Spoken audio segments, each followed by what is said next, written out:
Hola y bienvenidos a mi canal. Tras 12 años de silencio absoluto, las primeras palabras que soltó mi marido al volver no fueron para pedirme perdón. Se limitó a decir, lo has hecho bastante bien, dadas las circunstancias. Ahí estaba él, plantado en mi umbral como un completo desconocido, cargando con unos recuerdos en los que ya no me atrevía a confiar. Se le veía más distinguido, con ropa cara y el pelo más ralo, proyectando una seguridad fría, como si el paso del tiempo le hubiera pulido esa pizca de duda que antes le frenaba antes de hacer daño a alguien. Venía acompañado por un abogado joven que sujetaba una tableta bajo el brazo y lucía una de esas sonrisas de quien está más acostumbrado a cerrar contratos que a hacer amigos. Estamos aquí por el patrimonio financiero de Esteban. Soltó el letrado sin rodeos. Alegaba que, como padre biológico, el señor de Leiva tenía derechos legales sobre esos bienes. Patrimonio financiero. ¿Qué forma tan aséptica de llamar a algo que yo había levantado a base de noches en vela, ahorros rascados de la nada y llantos amargos en la más estricta soledad? Detrás de mí, en la cocina de nuestra casa en Castilla, mi hijo estaba sentado a la mesa con los dedos manchados de pintura. Sus ojos mostraban una firmeza que no correspondía a un chico de 17 años. Mi abogada, la señora Beatriz, se sentó a mi lado y exclamó con fuerza: «Podemos pelear. Su abandono está más que acreditado. No tiene el derecho que pretende». Pero la verdad es que yo estaba agotada de luchar mucho antes de que amaneciera ese día. «Que se lo lleve todo», dije de pronto. Mis palabras dejaron a todos de piedra, incluida a mí misma. Por un instante, el aire de la habitación se congeló. Fue entonces cuando Esteban intervino, con una voz suave y pausada. «Déjame esto a mí», dijo. En ese preciso momento comprendí que aquel niño ya no era tal, y que todo ese pasado que logramos sobrevivir juntos estaba a punto de reclamar su lugar. Hacía 12 años, mi mundo se partió en dos mientras el café se quemaba. Era un domingo por la mañana y el eco de las campanas de la iglesia recorría el barrio. Aún recuerdo aquel olor a tostadas mezclado con el de la lluvia sobre el asfalto. Mi marido estaba sentado a la mesa, apretando las llaves del coche como si fueran el salvoconducto hacia otra vida. «No puedo seguir con esto», fue lo único que me dijo. Me acuerdo perfectamente de que en ese momento pensé que se refería a los impuestos, a su empleo en la fábrica de coches o incluso a los berrinches de Esteban cuando el ruido de la aspiradora lo superaba. Pero no, lo que quería era dejarnos a nosotros. «Hay otra persona», soltó sin más, sin ni siquiera levantar la voz. No hubo lágrimas ni rastro de miedo en su cara. Con la misma frialdad con la que te comenta alguien el pronóstico del tiempo, me explicó que él tenía derecho a buscar su propia felicidad. «¿Y qué pasa con tu hijo?», le solté yo. Fue como lanzarle un examen final que él ya había decidido suspender de antemano. «Él necesita mucho más de lo que yo soy capaz de darle», me contestó. «Estará mejor contigo». Y tras decir eso, se largó. Así de simple. El portazo de la rejilla, el motor del coche arrancando, y de repente me quedé en una casa en silencio que se me hacía demasiado grande hasta para respirar. En el piso de abajo estaba Esteban, revolviéndose en la cama. Tenía 5 años y era muy pequeñito para su edad. Tenía la mirada perdida, con esa confusión que luego los médicos etiquetarían como un trastorno sensorial, aunque a mí me dolía como si me estuvieran arrancando el corazón. Hacía meses que nos habían dado el diagnóstico: trastorno del espectro autista con necesidad de mucho apoyo. Unas palabras que convirtieron algo tan cotidiano como ir al súper en toda una estrategia de guerra y el estar en casa en una negociación constante. Al principio, te reconozco que se me pasó por la cabeza seguir los pasos de mi marido. Llegué a hacer una maleta, soñando con una vida más sencilla en algún lugar donde no tuviera que aprender este nuevo y paciente lenguaje. Pero esa misma noche, cuando vi a Esteban arrastrarse hasta mi habitación y sentarse junto a la puerta sin decir ni una palabra, comprendí una verdad tan simple como asombrosa. Marcharme era el camino fácil. Así que decidí quedarme. Los años que vinieron después no tuvieron nada de heroicos, fueron pura supervivencia. Me mataba a trabajar por las tardes en una tienda donde los clientes habituales me dejaban propinas y palmadas de lástima. Me pasaba las horas rellenando formularios de ayudas en la biblioteca porque no nos llegaba para pagar el internet en casa. Y aprendí que las marcas blancas de comida eran nuestra salvación porque esa rutina le daba paz. Esteban apenas hablaba, pero no soltaba los pinceles. Empezó con ceras, luego pasó a los óleos y terminó quitándome los pinceles del bolso. Pintaba edificios, ventanas y paisajes desiertos bajo cielos inmensos. A veces, mirándolos, no podía evitar preguntarme si lo que estaba retratando era su propia soledad.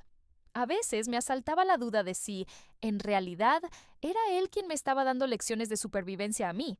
Poco a poco, y sin que ninguno de los dos tuviera que decir ni una palabra, levantamos una familia que no se basaba solo en los lazos de sangre, sino en habernos elegido el uno al otro.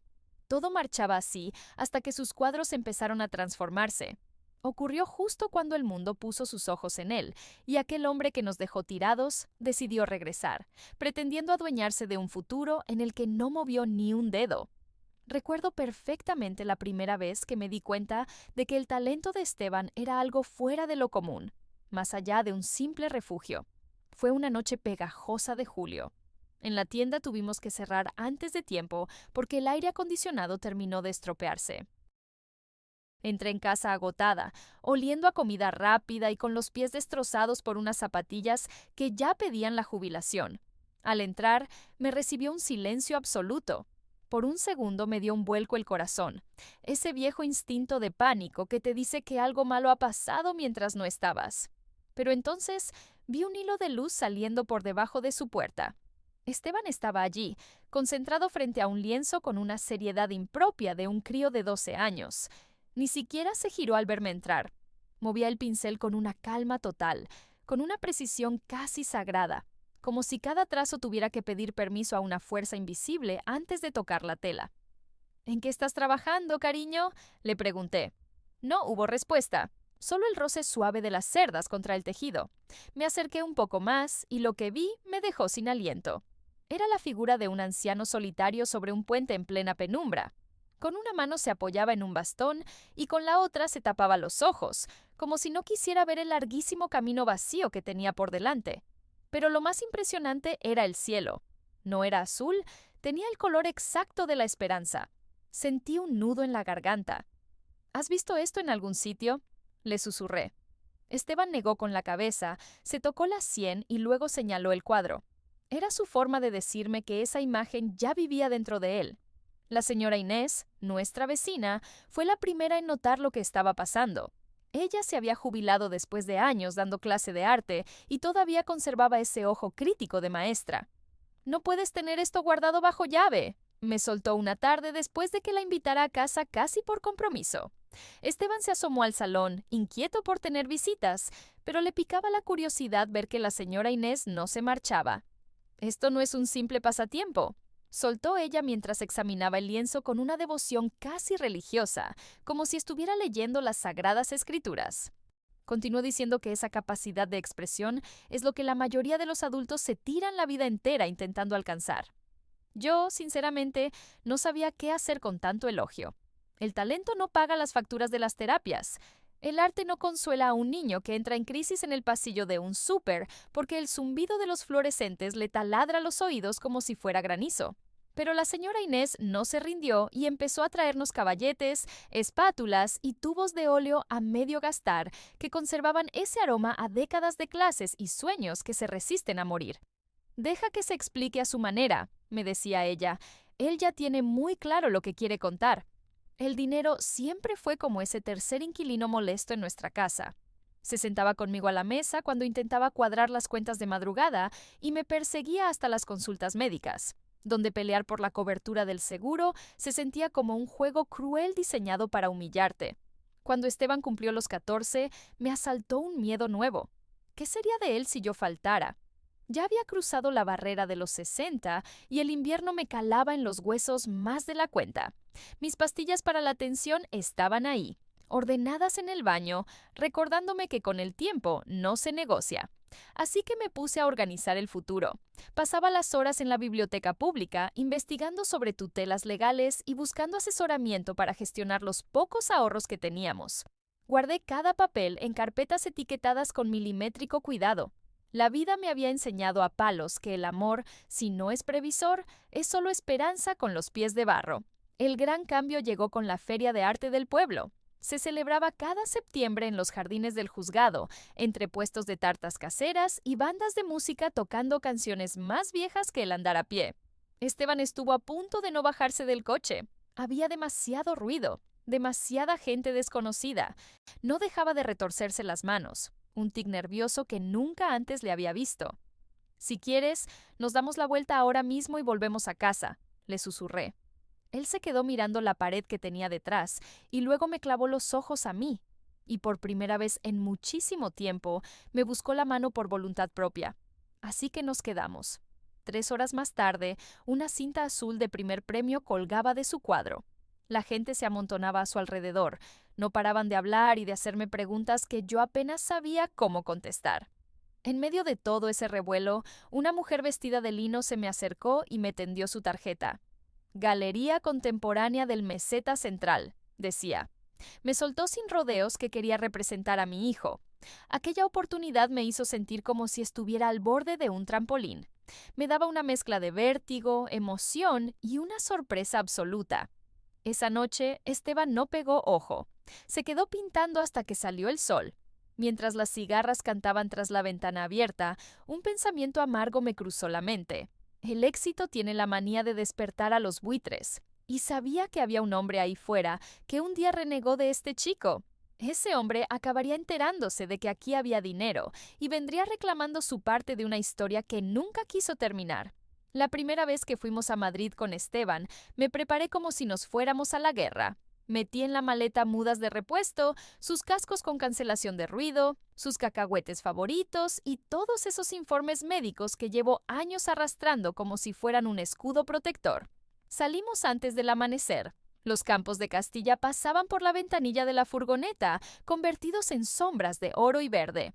Esteban iba a mi lado con los pies en alto, dibujando sin parar para calmar la ansiedad. Retrataba postes de luz, silos de grano y hasta un perro que descansaba tranquilo en un prado vacío. Yo no paraba de hablarle, aunque él no me contestara. «Las ciudades grandes son muy ruidosas», me dijo Esteban de repente, sin que yo lo esperara. Una vez soltó un grito, pero con eso nos bastó. La Galería Contemporánea ocupaba la tercera planta de un antiguo edificio reformado junto al río. El vestíbulo tenía ese aroma a café caro y a ambición de la buena. Todo eran paredes blancas, focos potentes y cuadros que parecían declaraciones de principios. Mariana de la Fuente, la mujer de la feria, nos recibió con un apretón de manos firme y una mirada cargada de determinación. «Queremos darle una estructura, seguridad y su propio espacio. Sobre todo, queremos protegerlo», nos aseguró. Esa palabra, protección, significaba para mí mucho más que cualquier fama. Me he pasado la vida entera intentando blindar a Esteban de un mundo que suele confundir la diferencia con la debilidad. Si el arte iba a ser su camino, tenía que ser con todas las garantías por delante. Nos sentamos a discutir contratos, fideicomisos, derechos de autor y la gestión de su tutela. Presté muchísima atención a cada detalle, mientras seguramente los demás pensaban que yo era una mujer sencilla que no entendía de qué hablaban. Mi abogada, la señora Beatriz, revisó cada cláusula con la lupa de quien ha visto a 1000 familias saltar por los aires por mucho menos. «Es un buen trato», me confirmó al fin, «pero lo más importante es que lo deja protegido a él». Así que firmamos. Y no lo hicimos por codicia ni por soñar con riquezas, sino por el puro miedo a lo que podría pasarle si no lo dejábamos todo atado. La primera exposición llegó ese invierno. La nieve se amontonaba en las aceras como sábanas arrugadas. Me compré un vestido de oferta y tardé una eternidad en recordar cómo se usaba el rímel. Esteban insistió en ponerse su traje gris, decía que le daba suerte. Vino muchísima más gente de la que jamás imaginé que cabría en una sala. Se quedaban parados frente a sus cuadros, en un silencio sepulcral. Miraban aquel barco hundiéndose en la penumbra, la estación de autobuses vacía o esa luz solitaria tras una puerta que se resistía a apagarse, como si fuera la última esperanza. Se nota el silencio que hay detrás de cada pincelada. Escuché decir a alguien a mis espaldas. Otra persona comentaba que Esteban era capaz de pintar los miedos que los demás no nos atrevemos ni a reconocer. Se me hizo un nudo en la garganta al oírlos. Tenían razón, pero no tenían ni idea de lo caro que nos había salido sentir todo aquello. El gran salto llegó al invierno siguiente en Barcelona. Yo no había salido nunca más allá de Aragón, y esos rascacielos me daban hasta mareo. El estruendo de los taxis me recordaba a esas discusiones que parecen no acabarse nunca. La sala de subastas era como otro planeta. Lámparas de cristal, velas y gente que hablaba de millones de euros con la misma naturalidad con la que nosotros hablábamos del precio de la leche. Lote 14. Ayer por la noche, anunció el subastador. Apareció en pantalla el cuadro de una mujer sentada a la mesa de la cocina ya de madrugada. Una única bombilla iluminaba un montón de facturas sin pagar y una taza de café ya fría. En ese momento se me cortó la respiración. Esa era yo. Quizás no era mi retrato literal, pero sí el de mi alma. La puja arrancó en $50,000. Casi me entra la risa de lo irreal que me parecía todo. Pero entonces las cifras empezaron a subir como locas. 100,000, 200,000. Perdí la cuenta cuando pasamos del millón porque sentía que el corazón se me iba a salir del pecho. Cuando por fin golpeó el mazo, el marcador electrónico se iluminó. $3,900,000. La sala estalló en aplausos. Los flashes de las cámaras me cegaban y todo el mundo se acercaba a darme la mano y felicitarme. Pero Esteban no estaba celebrando. Miraba su cuadro con una tristeza profunda, como si estuviera viendo cómo una parte de su infancia se esfumaba para siempre. La fama llegó mucho antes que la tranquilidad. Los periodistas no paraban de llamar a casa mendigando entrevistas. De repente, a todos los vecinos les dio por recordar nuestros nombres. Aparecieron asesores financieros hablando con términos complicadísimos sobre carteras de inversión. Yo, por si acaso, revisaba las cuentas del banco cada noche, medio convencida de que el dinero se habría evaporado al despertar. En mi interior, un viejo temor empezó a cobrar fuerza. El éxito tiene un lado peligroso.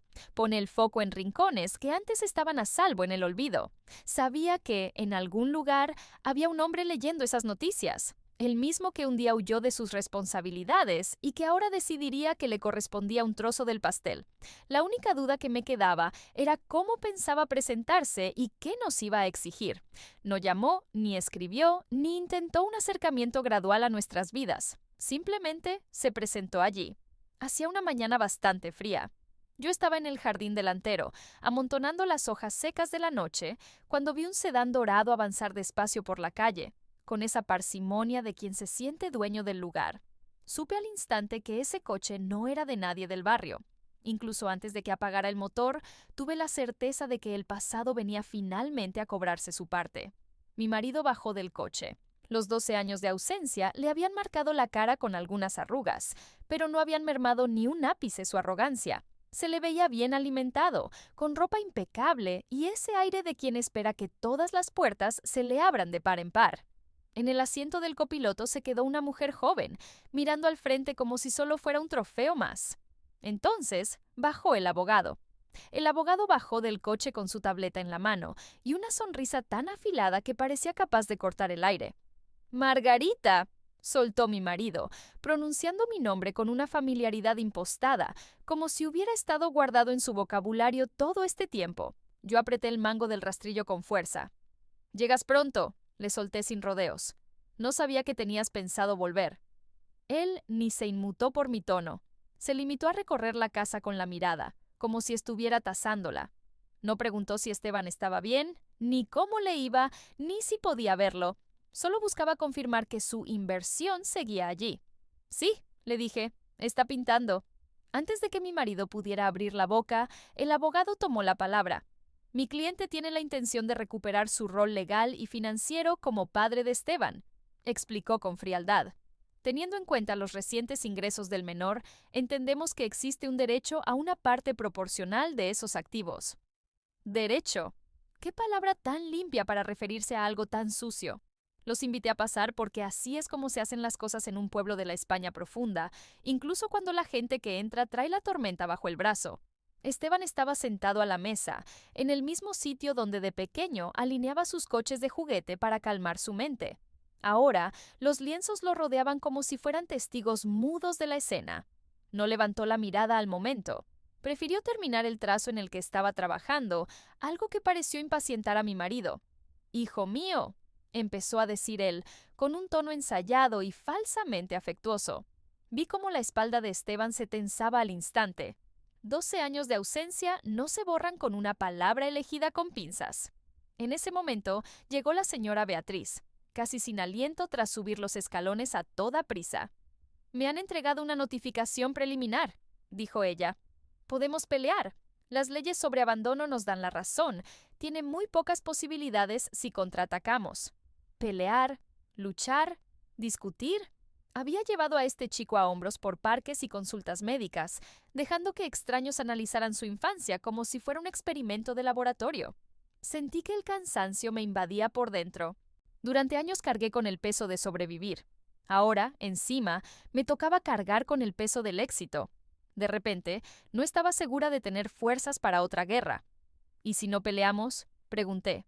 La señora Beatriz me miró de hito en hito. «¿Cómo que no vamos a pelear?». «Eso mismo», repetí, «que no haya lucha». Un silencio denso se apoderó de toda la sala. Mi marido dio un paso hacia adelante, con una chispa de esperanza iluminándole la cara. «Por fin eres razonable», soltó. «Por una vez en la vida». Me dolió en el alma. 12 años de sacrificio absoluto despachados como si fueran una simple rabieta que por fin se me pasaba. Pero no le regalé ni una palabra a él. Me quedé mirando a Esteban. Le temblaban las manos.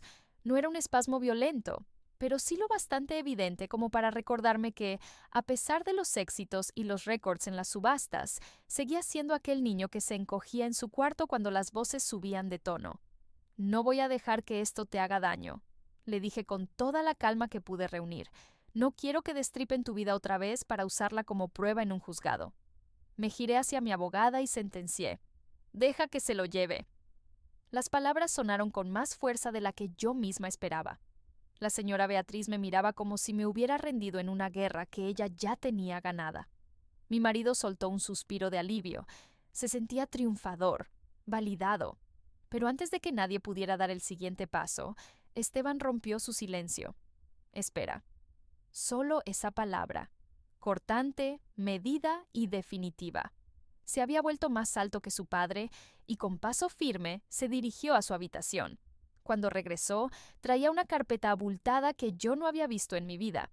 Dentro había copias de informes de terapia, partes de incidentes escolares y cartas dirigidas a un padre que jamás se molestó en contestar. También había documentos legales con sellos oficiales. «Lo tengo todo preparado», dijo. Su voz no flaqueó ni un segundo. «Tú te largaste», añadió clavándole la mirada al hombre que lo había abandonado. «Y yo aprendí a base de golpes que no ibas a volver». Por primera vez desde que llegó, vi a mi marido dudar. En ese instante comprendí que esto ya no iba de dinero. Esto iba de poner la verdad sobre la mesa. La sala era más pequeña de lo que imaginaba.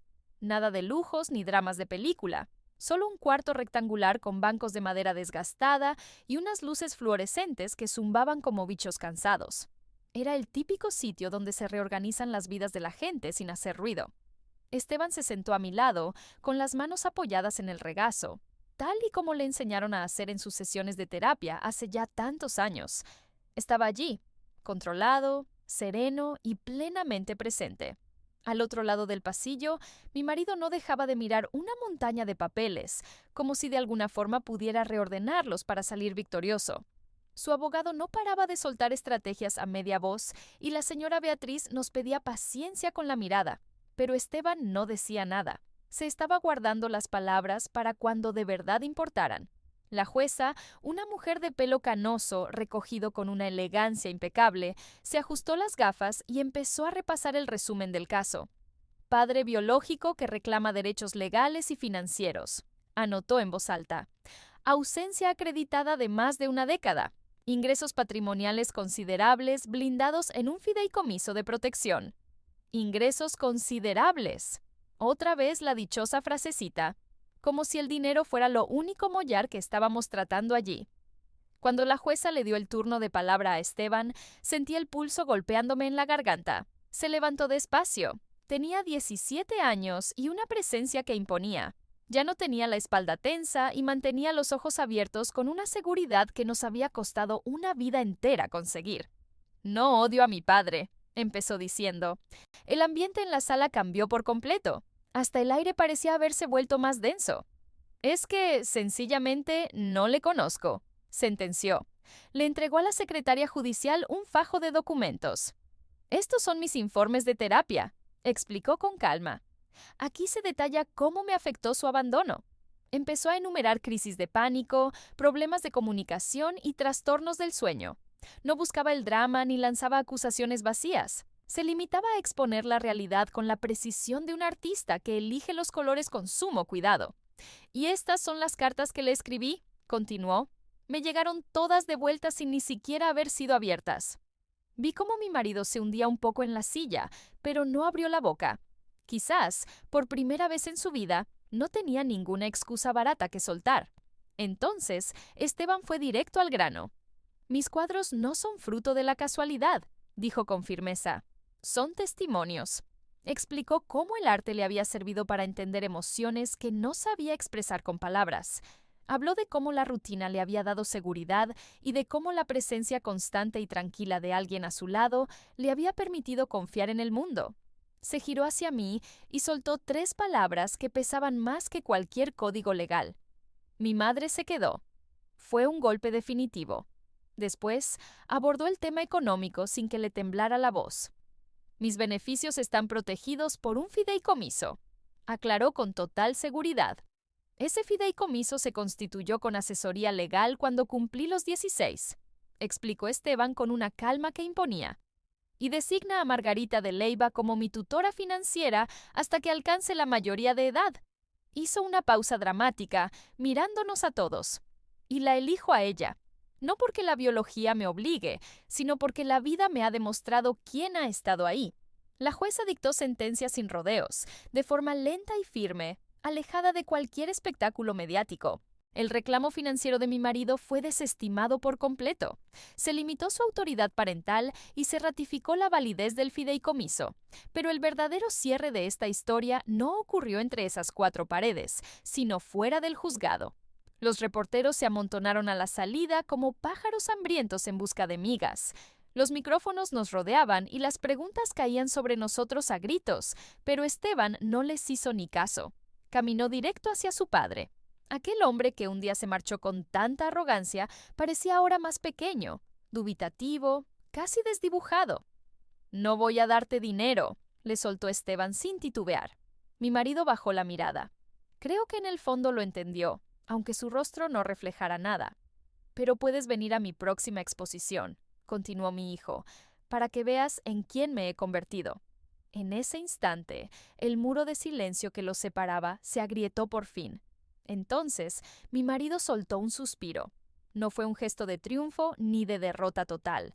Fue, sencillamente, el primer momento de honestidad que le vi en toda mi vida. Las cosas no cambiaron de la noche a la mañana, porque las heridas no suelen cerrarse con un anuncio oficial. Sin embargo, empezaron a notarse pequeños avances. Mi marido acabó yendo a la exposición y se quedó al fondo de la sala, con las manos entrelazadas, observando unos cuadros que narraban las historias que él se negó a escuchar durante años.